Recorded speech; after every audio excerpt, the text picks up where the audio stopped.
Hello student, once again welcome back in this video session. In the previous video we have discussed about heat and now in this video class we will discuss about temperature. So first of all we will define what is temperature. Students, इसके पहले वाले video में हमने देखा समझा कि heat क्या है. तो हीट क्या है? It is the form of energy और एक ऐसा एनर्जी का फॉर्म है जो हमारी बॉडी के अंदर हॉटनेस और कोल्डनेस का सेंसेशन प्रोड्यूस करता है. तो अगर उसी टर्म पे हम टेम्परेचर को डिफाइन करना चाहें तो टेम्परेचर क्या होगा? It is the degree of hotness और कोल्डनेस ऑफ अ बॉडी. जो ये वर्ड है डिग्री, ये काफी इंपॉर्टेंट है. जब कभी भी हम किसी भी चीज के गर्म होने और ठंडे होने की बात करते हैं तो वो कितना गर्म है और कितना ठंडा है, अगर इस चीज को मेजर कर लिया जाए तो उसी चीज को हम क्या कहते हैं? टेम्परेचर. मतलब किसी भी बॉडी के अंदर की गर्माहट को और उसके ठंडेपन को मेजर कर लिया जाए तो वही क्या कहलाता है? उसका टेम्परेचर. तो बच्चों ये बात हो गई टेम्परेचर से रिलेटेड. अब वही प्रीवियस वीडियो में हमने हीट से रिलेटेड दो थ्योरीज को पढ़ा था, जिसमें से सेकंड थ्योरी थी डायनामिक थ्योरी ऑफ हीट. तो डायनामिक थ्योरी ऑफ हीट के हिसाब से हीट क्या है? वहां उन्होंने हीट को क्या कहा था कि heat is the sum of total kinetic energy possessed by the molecules of the body by the virtue of their motion. ये सब तो हम जानते ही हैं कि every matter possesses a particles and every particle has a motion. तो अगर motion होगा तो काइनेटिक एनर्जी तो होगी ही, और उसी काइनेटिक एनर्जी को डायनामिक थ्योरी में क्या कहा था कि वही काइनेटिक थ्योरी ही किसी भी मैटर का या फिर किसी भी बॉडी का क्या होता है? हीट एनर्जी होता है. तो यहां भी मैंने काइनेटिक इंटरप्रिटेशन ऑफ टेम्परेचर में यही बताने की कोशिश की है, और वो क्या है? The temperature of body is the measure of average kinetic energy of its molecule. यहां जो वर्ड है मेजर फिर से बहुत इंपॉर्टेंट है कि अगर वही काइनेटिक एनर्जी, मैटर की काइनेटिक एनर्जी ही अगर उनकी हीट एनर्जी है तो उसका मेजरमेंट ही क्या बनेगा? उस बॉडी का टेम्परेचर. तो ये बच्चों बात होगी टेम्परेचर से रिलेटेड एक जनरल सी, और कह सकते हैं टेम्परेचर की डेफिनेशन. तो here we have discussed what is temperature. I hope you have understood what is temperature. Now student, we will discuss our next topic, that is measurement of temperature. In this topic we will discuss first thermometry. Students, आपने maths में geometry पढ़ी है और geometry maths की क्या है? Yes, it is a branch of maths. तो वैसे ही फिजिक्स की भी एक ब्रांच है जिसका नाम है थर्मोमेट्री. तो कैसी ब्रांच है ये थर्मोमेट्री फिजिक्स की? यहां मैंने लिखा हुआ है it is the branch of physics that deals with the measurement of temperature. इसका मतलब है कि थर्मोमेट्री फिजिक्स की ब्रांच तो है, लेकिन कैसी ब्रांच है?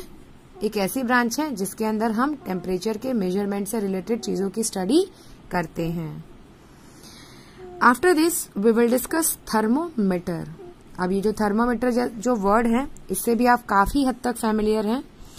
In class 7th, you have already studied about the thermometer and its basic types. 7th में ऑलरेडी आपने पढ़ लिया है थर्मोमीटर क्या है और उसके बेसिक टाइप्स के बारे में. फिर भी हम एक बार इसको ओवरलुक कर लेते हैं कि क्या है थर्मोमीटर. ये तो ऑब्वियसली बात है कि थर्मोमीटर क्या है? It is a device that measures the temperature. जैसे बच्चों आप डिस्टेंस को मेजर करने के लिए डिफरेंट टाइप्स की स्केल का यूज करते हैं और डिफरेंट टाइप्स के इंस्ट्रूमेंट्स का यूज करते हैं, उसको आप स्केल बोलते हो. Metre scale, centimetre scale etcetera. तो वैसे ही थर्मोमीटर भी क्या है? एक प्रकार का डिवाइस है जिसकी मदद से हम क्या करते हैं? टेम्परेचर को मेजर करते हैं. अब आपने छोटी क्लास में उसके बेसिक दो टाइप्स को भी पढ़ा है. फर्स्ट है आपका क्लिनिकल थर्मोमीटर और दूसरा है आपका लेबोरेटरी थर्मोमीटर. तो जो क्लिनिकल थर्मोमीटर है वो सभी को पता है कि कहाँ यूज होता है. Generally it is used in clinics और हॉस्पिटल्स. और जो आपका लेबोरेटरी थर्मोमीटर है वो कहाँ यूज होता है? जनरली लेबोरेटरीज के अंदर एक्सपेरिमेंट्स को करने के लिए. ठीक है. तो बच्चों इसके अलावा भी बहुत से टाइप के थर्मोमीटर होते हैं, बट उनकी स्टडी हमको यहाँ पे नहीं करनी है और उनका कुछ काम भी हमको नहीं है। बेसिकली जिस थर्मोमीटर का यूज हम अपने घर में करते हैं बॉडी के टेम्परेचर को मेजर करने के लिए, हम उसी की बात करेंगे। उस टाइप के थर्मोमीटर को हम क्लिनिकल थर्मोमीटर तो कहते हैं, बट उसका एक स्पेसिफिक नाम है, और उस टाइप के थर्मोमीटर को हम कहते हैं लिक्विड मर्क्यूरी थर्मोमीटर।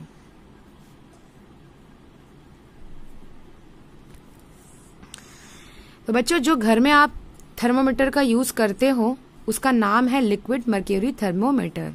आपने देखा भी होगा कि जो थर्मोमीटर है उसके अंदर एक सिलेंड्रिकल पाइप होता है और उस पाइप के अंदर मर्क्यूरी भरा होता है, और जैसे ही आप अपने उसे बॉडी में लगाते हैं या फिर मुंह के अंदर लगाते हैं तो जो उसका मर्क्यूरी का जो लेवल है, जो उसकी हाइट है या फिर जो मर्क्यूरी का जो कॉलम है वो धीरे धीरे राइज अप होने लगता है। तो इस तरीके से जो थर्मोमीटर है, लिक्विड मर्क्यूरी थर्मोमीटर है, वो आपके बॉडी के टेम्परेचर को मेजर करता है। तो आइए इसी थर्मोमीटर के बेसिक प्रिंसिपल्स को देखते हैं कि किन प्रिंसिपल्स के ऊपर इन थर्मोमीटर्स को बनाया जाता है। स्टूडेंट्स, आपको यहाँ दिख रहा होगा कि मैंने एक थर्मोमीटर बनाया है, और ये थर्मोमीटर कौन सा है? लिक्विड मर्क्यूरी थर्मोमीटर है। अब इसके प्रिंसिपल की बात करते हैं कि किन प्रिंसिपल के बेस पे इन थर्मोमीटर को कंस्ट्रक्ट किया गया है या फिर बनाया गया है।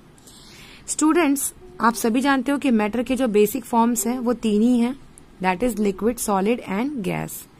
और हम जानते हैं कि जब मैटर के किसी भी फॉर्म को, जैसे कि मैंने यहाँ पे सॉलिड लिया है, अगर इसे हीट करेंगे हम तो ये क्या होगा? हीट करने के बाद ये जो सॉलिड है इसके अंदर एक चेंज आएगा, और वो चेंज कैसा होगा? एक्सपांशन का होगा। मतलब जब कभी भी हम मैटर को हीट करते हैं तो वो क्या होती है? एक्सपांड होती है। बस यही है आपके थर्मोमीटर, लिक्विड मर्क्यूरी थर्मोमीटर का बेसिक प्रिंसिपल, कि जैसे ही इसके अंदर भरा हुआ ये जो मर्क्यूरी है, लिक्विड फॉर्म में जो मर्क्यूरी है, जैसे ही किसी भी कह सकते हैं कि गर्म चीज के कांटेक्ट में आता है तो ये जो मर्क्यूरी है वो गर्म होने लगता है, और गर्म होने की वजह से इसकी जो हाइट है इस कॉलम में राइज होने लगती है, और राइज होने के बाद इसी की हाइट से हम उस ऑब्जेक्ट का या फिर उस मैटर के टेम्परेचर को हम नोट डाउन करते हैं। तो बच्चों, ये हो गई बेसिक प्रिंसिपल हमारे थर्मोमीटर का। बट जब थर्मोमीटर बनाए जाते हैं तो आपने देखा होगा कि इस थर्मोमीटर के इस आउटर वाले कवरिंग के ऊपर कुछ नंबर्स लिखे होते हैं, और वो नंबर्स पर्टिकुलर यूनिट्स में होते हैं। तो बच्चों, आप जानते हो कि जब कभी भी किसी भी चीज को हम मेजर करते हैं तो उसको मेजर करने के लिए हमें किसी न किसी यूनिट की जरूरत होती है, और जब कभी भी यूनिट्स हमारे सामने होते हैं तो उन यूनिट्स की मदद से हम किसी न किसी स्केल को बनाते हैं। तो बेसिकली थर्मोमीटर्स जिस भी स्केल पे काम करते हैं उनके 3 यूनिट्स हैं। First one is degree Celsius, second one is degree Fahrenheit, and third one is kelvin. तो हम इसमें से केल्विन की जो स्केल है इसको थोड़ा बाद में डिस्कस करेंगे। पहले हम डिस्कस करते हैं डिग्री सेल्सियस और फ़ारेनहाइट को। तो डिग्री सेल्सियस और ये फ़ारेनहाइट और केल्विन, ये तीनों की तीनों यूनिट्स हैं हमारे टेम्परेचर को मेजर करने के लिए। जैसे कि आप डिस्टेंस को मेजर करने के लिए मीटर, सेंटीमीटर, किलोमीटर एटसेट्रा जैसे यूनिट्स का यूज करते हैं, वैसे ही टेम्परेचर को मेजर करने के लिए इन यूनिट्स को बनाया गया। बट बच्चों, आप जानते हो कि जब कभी भी कोई यूनिट बनाया जाता है और किसी भी चीज को मेजर करने के लिए कोई डिवाइस बनाया जाता है, तो हमें उस डिवाइस को बनाने के लिए एटलीस्ट कुछ पॉइंट्स को फिक्स करना होता है स्केल के ऊपर, ताकि हम उन्हीं फिक्स पॉइंट्स की हेल्प से किसी भी चीज को क्या कर सकें या फिर किसी भी टेम्परेचर को मेजर कर सकें। तो वैसे ही जब टेम्परेचर को मेजर करने वाले स्केल्स को बनाया गया होगा तो ये सोचा गया होगा कि आखिर उनके जो फिक्स पॉइंट्स है वो किस टाइप के होने चाहिए, या फिर ऐसा कौन सा मैटर है उसी के हम पॉइंट्स को लेकर के उस स्केल को बना लें। Now student, in this topic we will discuss conversion of one temperature scale into another temperature scale. बच्चों इस टॉपिक के अंदर हम पढ़ने वाले हैं कि अगर कोई टेम्परेचर स्केल हमें डिग्री सेल्सियस में दी हुई है तो उसका कन्वर्जन फ़ारेनहाइट स्केल में कैसे करेंगे, और अगर फ़ारेनहाइट स्केल में दिया हुआ तो उसका कन्वर्जन हम केल्विन में कैसे करेंगे, और अगर केल्विन स्केल में दिया है तो उसका कन्वर्जन हम डिग्री सेल्सियस में कैसे करेंगे। अब आप बोलोगे कि हमने तो ये कन्वर्जन से रिलेटेड जो फॉर्मूले हैं वो पहले ही पढ़ लिए हैं, तो अभी हमें क्यों पढ़ना है। तो इस टॉपिक के अंदर हम डिराइव करेंगे एक कॉमन सा फॉर्मूला, और उस कॉमन से फॉर्मूले की हेल्प से हम दुनिया के किसी भी टेम्परेचर स्केल को दूसरे टेम्परेचर स्केल के अंदर कन्वर्ट कर सकते हैं। तो इसके लिए हम फिर से वापस से अपने 2 रेफरेंस पॉइंट को कंसिडर करेंगे, जो कि हमारा मेल्टिंग और बॉइलिंग पॉइंट है। किसका है? प्योर वाटर का है। तो मैंने यहाँ पे आपको देख रहे होंगे कि मैंने यहाँ पे 2 स्केल्स लिए हैं, डिग्री सेल्सियस और फ़ारेनहाइट स्केल को। तो यहाँ पे हम बेसिकली देखेंगे कि डिग्री सेल्सियस और फ़ारेनहाइट स्केल के बीच का जो रिलेशन है, फॉर्मूला है, वो कैसे डिराइव किया जाता है, और इसी से हम एक जनरल फॉर्मूला डिराइव करेंगे। तो यहाँ पे वाटर का जो प्योर वाटर का जो मेल्टिंग और बॉइलिंग पॉइंट है डिग्री सेल्सियस स्केल में कितना है? 0 डिग्री सेल्सियस, और बॉइलिंग कितना है? 100 डिग्री सेल्सियस। फ़ारेनहाइट स्केल में कितना है? 32 degree Celsius, 32 degree Fahrenheit and 212 degree Fahrenheit. अब इसी चीज को हमने ग्राफ के ऊपर प्लॉट कर लिया है। आपको दिखाई दे रहा होगा यहाँ पे कि मैंने y एक्सिस के ऊपर कौन सी रीडिंग को प्लॉट किया है? फ़ारेनहाइट स्केल वाली रीडिंग को प्लॉट किया है, और x एक्सिस के ऊपर मैंने प्लॉट किया है सेल्सियस वाली स्केल की रीडिंग्स को।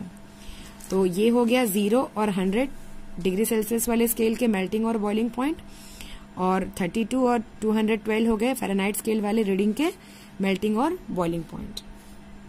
अब हमको इसके बाद क्या करना है कि इन रीडिंग्स को प्लॉट करने के बाद बॉइलिंग पॉइंट और मेल्टिंग पॉइंट के कोऑर्डिनेट्स को निकाल लेते हैं। तो अगर बॉइलिंग पॉइंट का हम कोऑर्डिनेट निकालने जाएंगे तो यहां से एक लाइन ड्रॉ करेंगे और यहां से एक लाइन ड्रॉ करेंगे। तो इन दोनों का इंटरसेक्शन पॉइंट ये हो गया आपका सेल्सियस और फ़ारेनहाइट स्केल का बॉइलिंग पॉइंट का इंटरसेक्शन पॉइंट, ठीक है। और ये हो गया आपका मेल्टिंग पॉइंट के भी कोऑर्डिनेट की बात करेंगे तो ये हो जाएगा यहाँ पे आपका मेल्टिंग पॉइंट। एक्स एक्सिस पे 0 है तो इसलिए जो पॉइंट होगा वो कहाँ होगा? वाई एक्सिस के ऊपर। तो ये हो गया आपका मेल्टिंग का पॉइंट, ये हो गया बॉइलिंग का पॉइंट, और ये हो गया आपका मेल्टिंग का पॉइंट। बॉइलिंग पॉइंट और ये हो गया आपका मेल्टिंग पॉइंट। अब इन दोनों पॉइंट्स को हम क्या करते हैं? ज्वाइन कर लेते हैं। ज्वाइन कर लिया। अब थोड़ा सा और ज्योमेट्रिकल कंस्ट्रक्शन कर लेते हैं। यहाँ पे हम यहाँ से हम ड्रॉ करते हैं इस पर्टिकुलर लाइन के ऊपर एक परपेंडिकुलर, कुछ इस तरीके से। अब परपेंडिकुलर ड्रॉ करते हैं, आप देखोगे कि हमें एक ट्रायंगल मिला है। इस ट्रायंगल को नाम दे देते हैं A, B और C। लेट अस से कि सेल्सियस स्केल के ऊपर मेरे पास एक टेम्परेचर था, अननोन टेम्परेचर है, लेट अस से C डिग्री सेल्सियस, और इसी C डिग्री सेल्सियस को रिप्रेजेंट करने वाला, और कह सकते हैं इसी सेल्सियस स्केल को का कन्वर्जन अगर मैं फ़ारेनहाइट स्केल में देखूं तो कहीं यहां होगा। लेट अस से कि वो कितना है? F degree Fahrenheit. ओके, तो अगर इन दोनों के भी मैं इंटरसेक्शन पॉइंट को देखूं तो वो कहां होगा? यहां होगा, ठीक है। अब आप देख रहे होंगे कि इस लाइन के ड्रॉ करते ही आपको इस बड़े वाले ट्रायंगल के अंदर एक छोटा सा ट्रायंगल दिखाई दे रहा होगा। ओके, ये हो गया एक छोटा सा ट्रायंगल। अब 9th और 10th में आपने ट्रायंगल की बहुत सारी प्रॉपर्टी पढ़ी है, जिसके थ्रू आपने 2 ट्रायंगल को सिमिलर बताया होगा। उन्हीं प्रॉपर्टी का यूज करके हम इन बड़े और छोटे ट्रायंगल को भी सिमिलर बता सकते हैं। इन दोनों पॉइंट्स को भी नाम दे देते हैं D और E। तो हम इस ट्रायंगल A, B, C को और इस छोटे ट्रायंगल को, ट्रायंगल A, D, E को सिमिलर बता सकते हैं। अगर इन दोनों ट्रायंगल को सिमिलर बता दिया हमने तो जो इनकी करस्पॉन्डिंग जो साइड्स होंगी वो भी इक्वल हो जाएगी। ये भी आपने पढ़ा हुआ है 9th और 10th के मैथ्स में। तो सिमिलर साइड्स को हम कुछ इस तरीके से लिख सकते। तो बच्चों उनकी करस्पॉन्डिंग साइड्स भी कुछ इसी तरीके से इक्वल हो जाएंगी। देखिए कैसे, जो AE है upon AC will be equals to AD upon BC and DE which will be equals to DE upon BC। ये आपने ऑलरेडी 9th और 10th की क्लासेस में पढ़ा है कि जब कभी भी दो ट्रायंगल सिमिलर होते हैं तो जो उनकी करस्पॉन्डिंग साइड्स हैं उनका जो रेशियो होता है वो इक्वल होता है। तो यहाँ पे हमने वही लिखा हुआ है, आप इसको एक दो बार अच्छे से देखोगे तो आपको समझ में आ जाएगा। अब इस रिलेशन में से मुझे इस वाले पोर्शन का काम नहीं है, तो इस अबव वाले रिलेशन को और इस अबव वाले लाइन को मैं इस तरीके से लिख सकती हूँ, AE upon AC will be equals to DE upon BC लिख सकते हैं। अब AE और AC और DE और BC इस ग्राफ के ऊपर किसी न किसी लेंथ को रिप्रेजेंट करते हैं। अब उनकी वैल्यूज को बस हम पुट कर लेते हैं। ओके, तो AE जो ये साइड है वो अगर उसका हम लेंथ निकालने जाएं तो which will be equals to this length, वो कितना होगा, इसके बराबर होगा। तो इसके बराबर होगा तो ये वाला जो डिस्टेंस है अगर हम इसको निकालने जाए तो कैसे लिख सकते हैं, it will be C degree Celsius minus 0 degree Celsius लिख सकते हैं हम ऐसा, अपॉन अगर AC की बात करें तो जो AC है उसका जो लेंथ है, उसका जो डिस्टेंस है वो इस डिस्टेंस के बिल्कुल बराबर होगा। ठीक है, क्योंकि एक रेक्टेंगल को फॉर्म कर रहा है तो अपोजिट साइड तो इक्वल होगी। ठीक है, तो AC बराबर होगा और इसकी लेंथ को अगर इस डिस्टेंस को निकालने जाए तो वो इतना होगा। नीचे वाली साइड्स को देखिए तो कितना होगा ये, अगेन 100 माइनस 0। ठीक है, which will be equals to, अब DE की बात करते हैं। DE अब ये जो लेंथ है इस लेंथ के बराबर, और कह सकते हैं कि ये जो डिस्टेंस है वो इस डिस्टेंस के बराबर होगा। तो ये डिस्टेंस कितना है, इट इज F माइनस 32। तो ये हो जाएगा F degree Fahrenheit minus 32 degree Fahrenheit. Okay, upon BC की बात करते हैं तो जो BC है, जो ये डिस्टेंस है वो इस डिस्टेंस के बराबर होगा। ठीक है, तो ये डिस्टेंस कितना होगा, it will be 212 minus 32। Okay बच्चों, अगर आपको समझ में नहीं आया तो इस वीडियो को आप 3-4 बार आराम से देखिए, आपको समझ में आ जाएगा। ये कोई नई चीज मैं नहीं बता रही हूँ, इसके पहले भी आपने 9th में कई बार किया है। इसी को थोड़ा सा हम सिंप्लीफाई कर लेते हैं। तो सिंप्लीफाई करेंगे तो क्या हो जाएगा, C minus 0 degree Celsius will be C degree Celsius upon 100 minus 0 कितना हो जाएगा 100, which will be equals to F minus 32। इसको एज इट इज रहने देते हैं हम, F minus 32 F degree Fahrenheit, और इन दोनों को माइनस करेंगे तो यहाँ पे मिलेगा हमको 180। देन मुझे C और F के बीच का ही फॉर्मूला चाहिए था, तो C degree Celsius will be equals to F minus 32 upon 180। यहाँ डिवाइड में था तो इस साइड जाएगा तो क्या हो जाएगा, ये मल्टीप्लाई में into 100। This 0 will cancel with this 0, यहाँ हो जाएगा ये 2 9 18 एंड 2 5 10। तो इसी रिलेशन को हम कैसे ले सकते हैं कि C will be equals to F minus 32 into 5 upon 9। I think बच्चों आपने छोटी क्लासेस में यही रिलेशन और यही फॉर्मूला आपने पढ़ा था डिग्री सेल्सियस के लिए और फ़ारेनहाइट के लिए। तो अब ये फॉर्मूला हमें बार बार याद करने की जरूरत नहीं है। मैंने आपको पहले ही बताया था वीडियो के स्टार्टिंग में ही कि हम पढ़ने वाले हैं एक जनरल फॉर्मूले को, और उसी जनरल फॉर्मूले को हम हमेशा अप्लाई करने वाले हैं।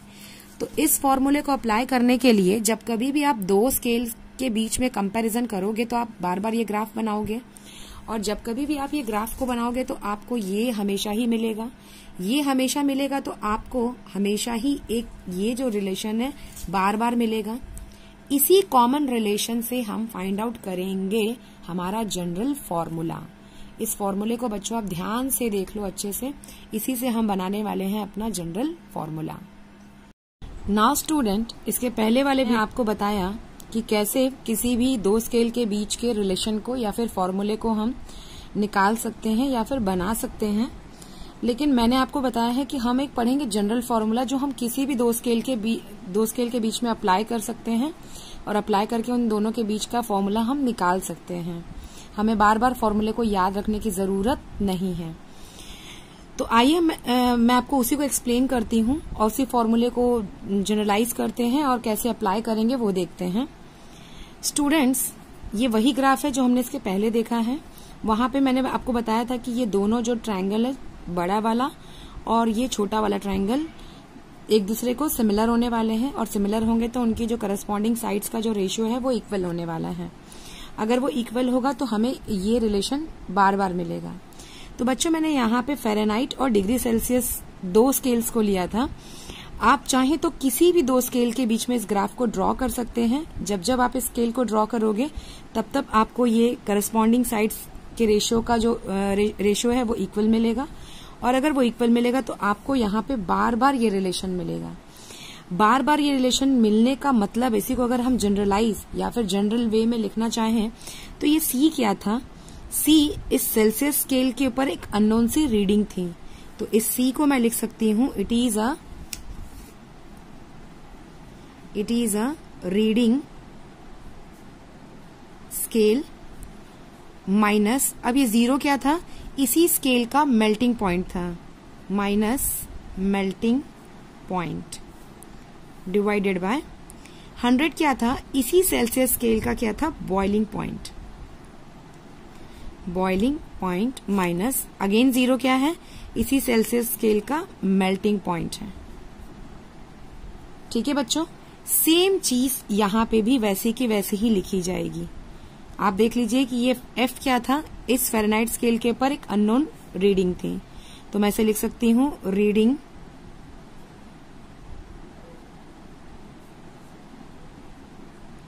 रीडिंग ऑन स्केल, जो भी स्केल आपने ली है, माइनस 32 क्या है, 32 इसी फ़ारेनहाइट का मेल्टिंग पॉइंट है, तो मैं यहां लिख रही हूं melting point. Again divided by नीचे क्या है, ये 212 इसी फ़ारेनहाइट स्केल का क्या है बच्चों, बॉइलिंग पॉइंट है, तो मैं यहां लिखूंगी बॉइलिंग पॉइंट माइनस अगेन 32 क्या है, इसी स्केल का मेल्टिंग पॉइंट है। आप देख लो दोनों तरफ मैंने सेम ही चीज लिखी है। इसका मतलब है कि जब कभी भी हम दो स्केल के बीच का फॉर्मूला निकालेंगे तो बस हमें वही चीज को कंपेयर करना है एक दूसरे के साथ में। जब जब आप ऐसा करोगे आपको दो स्केल के बीच का फॉर्मूला क्या है वो आपको अपने आप पता चल जाएगा। बट इस फॉर्मूले को अप्लाई करने के लिए बच्चों एक कंडीशन है, और वो कंडीशन क्या है, melting point, boiling point, melting point और बॉइलिंग पॉइंट। आपको दोनों ही स्केल के, जिस भी दो स्केल के बीच में आप फॉर्मूला बनाना चाहते हो, उन दोनों स्केल के आपको मेल्टिंग और बॉइलिंग पॉइंट आपको मालूम होने चाहिए। अगर आपको दोनों स्केल्स के मेल्टिंग और बॉइलिंग पॉइंट मालूम है तो आप किसी भी स्केल का कन्वर्जन किसी दूसरे स्केल के अंदर कर सकते हो। फॉर एग्जाम्पल मैं आपको समझाती हूँ कि मेरे पास कोई आर नाम की स्केल है, टेम्परेचर को मेजर करने वाली कोई आर नाम की स्केल है, आर स्केल, और इस स्केल के लिए जो मेल्टिंग पॉइंट है, melting point and boiling point, इस आर नाम की स्केल के लिए जो मेल्टिंग पॉइंट है वो है 0 डिग्री आर, और जो बॉइलिंग पॉइंट है इसके लिए है 80 डिग्री आर। ओके बच्चों, अब मैं चाहती हूं कि इस आर स्केल और डिग्री सेल्सियस स्केल के बीच का फॉर्मूला कैसा होगा। ओके, अब मैं ये देखना चाहती हूं कि इस आर स्केल और डिग्री स्केल के बीच का जो फॉर्मूला है वो कैसा होगा। तो इसके लिए क्या करेंगे हम, हमें फिर से मालूम है कि डिग्री स्केल के ऊपर मेल्टिंग पॉइंट कितना होता है, 0 डिग्री सेल्सियस, और बॉइलिंग पॉइंट कितना है, 100 डिग्री सेल्सियस। बस इसी ऊपर के फॉर्मूले को हमें अप्लाई करना है, तो हमें आर और डिग्री सेल्सियस के बीच का जो फॉर्मूला है वो मिल जाएगा। अब देखो कैसे, सबसे पहले मैं कंसिडर करती हूँ कि ये जो साइड है वो मेरे आर स्केल को रिप्रेजेंट करता है और ये साइड मेरे डिग्री सेल्सियस को रिप्रेजेंट करता है। तो आर स्केल के ऊपर मान लो, जैसे यहाँ पे डिग्री सेल्सियस के ऊपर अननोन रीडिंग सी था, वैसे इसके ऊपर रीडिंग है आर, माइनस मेल्टिंग पॉइंट कितना है इसका, 0 डिवाइडेड बाय, अगेन इस फॉर्मूले के हिसाब से बॉइलिंग पॉइंट कितना है इस आर स्केल का, 80, माइनस मेल्टिंग पॉइंट कितना है इसका, 0। ठीक है, अगेन इक्वल्स टू, मुझे आर डिग्री और सेल्सियस स्केल के बीच का फॉर्मूला पता करना है। ठीक है, तो यहां हम लिखेंगे अगेन रीडिंग ऑन स्केल, वो हमें मालूम नहीं, तो कंसिडर करते हैं कि सी डिग्री है, माइनस अगेन मेल्टिंग पॉइंट हमको लिखना है, मेल्टिंग पॉइंट सी डिग्री पे मतलब सेल्सियस स्केल पे कितना होता है, 0, माइनस बॉइलिंग पॉइंट कितना होता है 100 माइनस मेल्टिंग पॉइंट कितना होता है 0। तो अगेन फॉर्मूला कैसा बन जाएगा यहाँ पे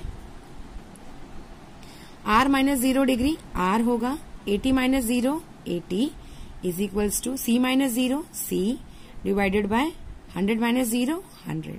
तो ये बच्चों ये सिंपली आपका फॉर्मूला बन गया R और C के बीच का। अब इस फॉर्मूले के मदद से आप किसी भी R के ऊपर कोई भी वैल्यू आ जाए आप उसको कन्वर्ट कर सकते हो सेल्सियस के अंदर। तो इसके बाद मैं आपको एक एग्जाम्पल के तौर पे करके दिखाती हूँ कि इस फॉर्मूले को अप्लाई हम कैसे करेंगे किसी भी R के ऊपर की रीडिंग को सेल्सियस में चेंज करने के लिए। ओके बच्चों ये वो फॉर्मूला है। सपोज करिए कि R के ऊपर R इज इक्वल्स टू आपका है 20 डिग्री सेल्सियस 20 डिग्री R है। अब हमें पता करना है कि 20 degree R is equals to how much degree Celsius. तो ऐसा करने के लिए अगेन हमें इस फॉर्मूले का यूज करना पड़ेगा। इस फॉर्मूले का यूज हम करेंगे तो R की वैल्यू कितनी दी हुई है 20 degree divided by 80 is equals to C divided by 100। हमें यही पता करना था कि इस 20 degree equals to how much degree Celsius. तो we will have this implies C is equals to 20 divided by 80 into 100. तो this 0 cancel with this 0.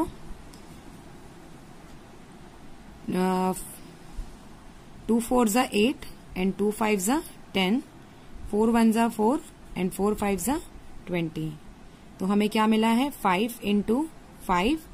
So C equals to 25 degree Celsius. तो बच्चों हमको आंसर मिल गया है कि अगर R नाम की स्केल पे 20 डिग्री R है तो अगर उसी का कन्वर्जन करते हैं हम सेल्सियस में तो it will become 25 degree Celsius. तो बच्चों आई थिंक मुझे लगता है कि आपको समझ में आ गया होगा कि इस फॉर्मूले को हमें अप्लाई कैसे करना है। मैं बार बार कह रही हूँ बच्चों कि इस फॉर्मूले को अप्लाई करने के लिए हमें जिस भी फॉर्मूले को बनाना है उन दोनों फॉर्मूले के मेल्टिंग और बॉइलिंग पॉइंट हमें मालूम होने चाहिए।